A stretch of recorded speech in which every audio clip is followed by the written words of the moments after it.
جی تو علم و عمل میں ناظرین آج ہم بات کریں گے، ڈاکٹر خالد ظہیر صاحب ہمارے ساتھ اسکالر ہیں، وہ موجود ہوں گے، اور صبر پہ بات کریں گے۔ صبر یعنی رکنا اور باز رہنا، خود کو اس چیز سے روکنا جس پر رکنے اور ڈٹے رہنے کا عقل اور شریعت جو ہے وہ تقاضا کر رہی ہے، اور شریعت جو ہے یہ تقاضا بھی کرتی ہے، تو اس کو صبر کہتے ہیں۔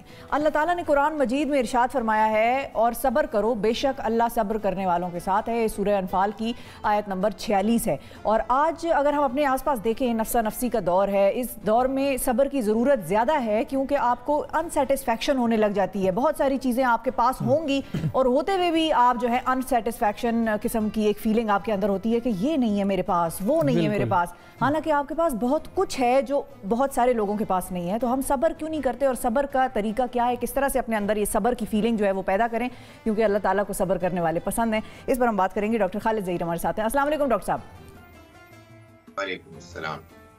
خالد صاحب، آپ بھی بڑا صبر کر رہے ہوتے ہیں جب ہم اپنا پروگرام کا آغاز کر دیتے ہیں اور آپ سن رہے ہوتے ہیں، پھر آپ کی باری آتی ہے، اور ہم بولتے چلے جاتے ہیں اور بولتے چلے جاتے ہیں۔ تو یہ صبر کا معاملہ اتنا مشکل کیوں ہے؟ دیکھیے، صبر ہی کا امتحان ہے اس دنیا کی زندگی میں۔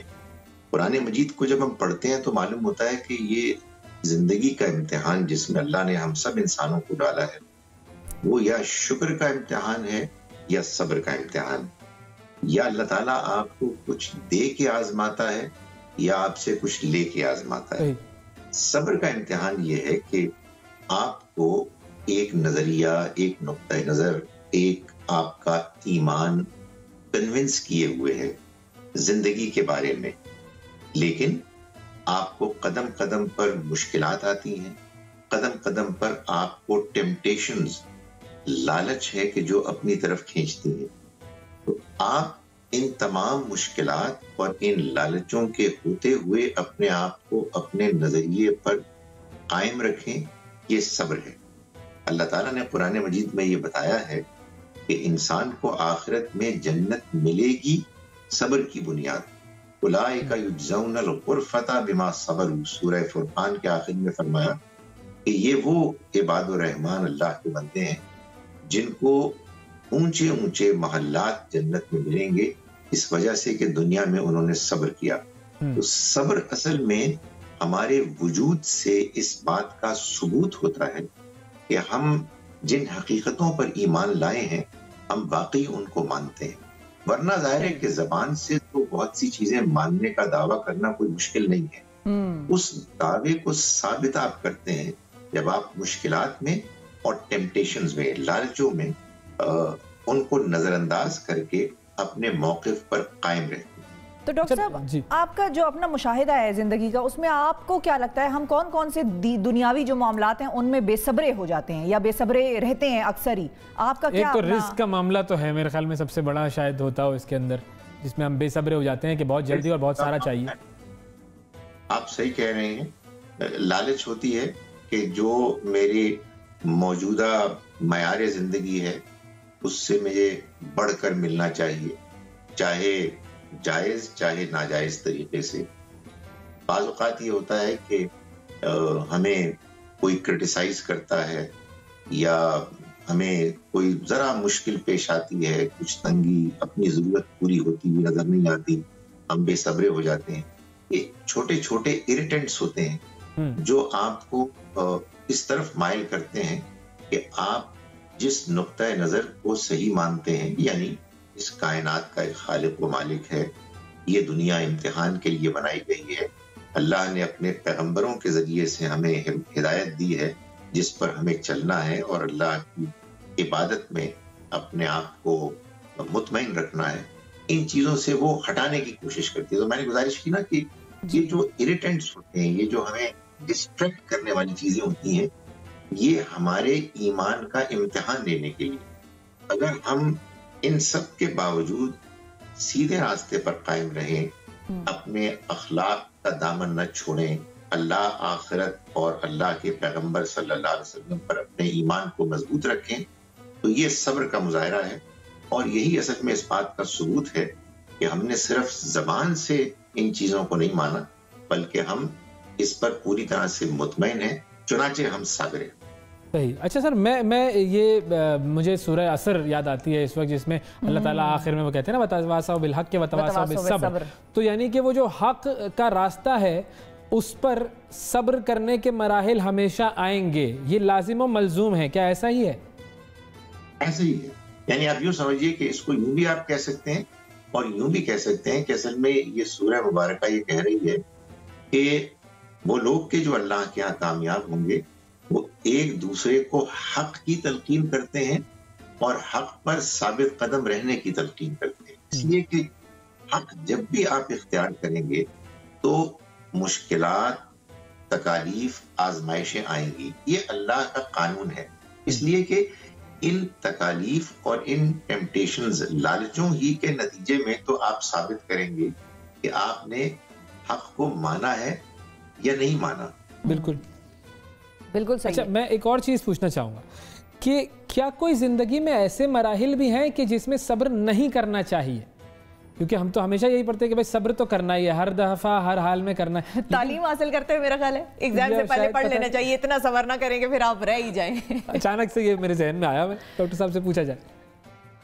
دیکھیے، آپ اس عمل کو، اس رویے کو جس میں آپ کسی حق کی طرف، سچائی کی طرف بے چینی سے جاتے ہیں، اس کو آپ بے صبری نہ کہیں، بلکہ اصل میں وہ تو سچائی کو، علم کو، اللہ کی طرف سے جو بھی امکانات معرفت کے آپ کو ملتے ہیں اس میں آپ زیادہ والہانہ طریقے سے آگے بڑھتے ہیں. یہ تو اصل میں ایک اچھا عمل ہے.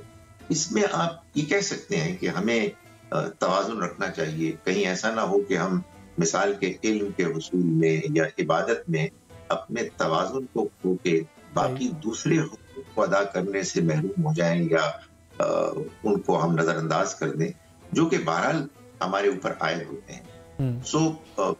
بے صبری اصل میں عام طور پر اس چیز کو کہتے ہیں کہ آپ حق کو چھوڑ کر ایسی چیزوں کو اختیار کر رہے ہیں کہ جو غیر مطلوب ہے. اچھا، اب یہ صبر اور برداشت میں کیا فرق ہوتا ہے، یہ بھی تھوڑا سا واضح کیجیے گا، کیونکہ بہت مرتبہ ہم برداشت کر رہے ہوتے ہیں اور اسے صبر سمجھ رہے ہوتے ہیں. بہت سارے ایسے معاملات ہوتے ہیں جہاں ہمیں برداشت نہیں کرنا چاہیے، اسے بھی ہم صبر کر کے کہہ لیتے ہیں کہ نہیں بھائی صبر کر لو، اس پر رک جاؤ. ان دونوں میں کیا فرق ہے؟ دیکھیں، بات یہ ہے کہ یہ بات بالکل صحیح ہے کہ بعض اوقات بعض ایسی برائیاں ہوتی ہیں کہ جن پر ہم کو ریئیکٹ کرنا ہے، لیکن یہ ریئیکٹ کرنا بھی ایک دائرے میں ہونا چاہیے. یعنی بعض دائرے وہ ہیں کہ جو میرے اختیار کے ہیں اور مجھے اگر اس میں کچھ غلط چیزیں نظر آ رہی ہیں، گڑبڑ ہو رہی ہے، تو مجھے بہرحال اقدام کرنا ہے. اور اس وقت برداشت کرنا یہ کمزوری ہے. برداشت کرنا صبر کا حصہ ہے، لیکن آپ برداشت کریں گے ان معاملات میں کہ جن معاملات میں آپ دین آپ سے تقاضا کر رہا ہے کہ آپ صبر کریں، اور اس وقت آپ کے اندر جو ایک رد عمل پیدا ہو رہا ہے آپ اس کو روک کے رکھیں. لیکن یہ جو برائی کو دیکھ کے رد عمل پیدا ہوتا ہے، آپ صحیح کہہ رہے ہیں کہ وہ ہر جگہ ایسا نہیں ہوتا کہ آپ نے اپنے آپ کو روکنا ہے. ان معاملات میں کہ جہاں آپ اقدام کر سکتے ہیں، آپ لوگوں کو روک سکتے ہیں، وہاں آپ پر لازم آتا ہے کہ آپ برائی کو روکیں، بشرطے کہ برائی کو روکنا آپ کے دائرہ اختیار کے اندر. جی بالکل صحیح ہے. اچھا، آخری چیز جو صرف میں پوچھنا چاہوں گا مختصراً یہ بھی بتائیے گا مجھے کہ اب یہ صبر کی بھی کوئی ڈگریز یا کیٹیگریز ہوتی ہیں؟ جیسے ہم صبر جمیل سنتے ہیں، تو یہ کوئی ذرا بڑی ڈگری کا صبر ہے، ایسا کچھ ہے؟ صبر جمیل ہی صبر ہے، ورنہ تو اصل میں مارے باندھے کا، زبردستی کا برداشت کرنا ہے. بھائی تکلیف آتی ہے، مشکل آتی ہے اور آپ اس میں کچھ کر نہیں سکتے سوائے اس کے کیا واویلا مچائیں، آپ بے چینی کا اظہار کریں. کہنے کو کوئی یہ کہہ سکتا ہے کہ یہ برداشت کر رہا ہے، لیکن یہ کوئی صبر نہیں ہے. صبر تو وہی ہے کہ جو اچھے طریقے سے کیا جائے. یعنی آپ کو تکلیف آ رہی ہے لیکن آپ کہتے ہیں کہ اے خدایا یہ تیرا فیصلہ ہے، میں تیرے فیصلے پر مطمئن. آپ کو کہیں سے لالچ آتی ہے، آپ اس سے گریز کرتے ہیں اور آپ کہتے ہیں کہ نہیں میں اس میں دلچسپی نہیں رکھتا. اب ڈاکٹر صاحب ایک پوائنٹ اس میں لے لیں، اس کو بھی کوئکلی ایڈریس کر دیں کہ سب سے بڑا جو آپ پہ آزمائش آتی ہے وہ آپ کے کسی قریبی کا بچھڑنا ہوتا ہے اور اس کی ڈیتھ ہوتی ہے. پیرنٹس نے اولادوں کی بھی ڈیتھ دیکھی ہے اور اولادیں جو ہیں وہ پیرنٹس کی, یہ تو ایک نیچرل سی چیز ہے کہ وہ زیادہ تر ہم دیکھتے ہیں. ایسی سچویشن میں جو لوگ بہت زیادہ مطلب ایسی اضطرابی کیفیت میں ہیں کہ ان کو دیکھ کر ہی آپ کو یہ لگ رہا ہے کہ اب تو ان کی حالت بہت خراب ہے, والد چلے گئے یا بچہ چلا گیا, ان کو ہم کیسے کہیں کہ آپ صبر کر لیں؟ مطلب ایک دفعہ میں نے کسی کو کہا تو انہوں نے تو آگے سے مجھے ایسا جواب دیا کہ مجھے شرم بھی آ گئی اور مجھے واقعی ایسا لگا کہ شاید میں بہت انسینسٹیو ہو گئی تھی اور میں نے ان کی وہ کیفیت سمجھی نہیں. تو ان کو ہم کس طرح سے سمجھائیں کہ یہ ایک ایسی چیز ہے جو ہمارے کنٹرول میں نہیں ہے اور اس پہ اب صبر ہی ہو سکتا ہے اور کچھ نہیں ہو سکتا؟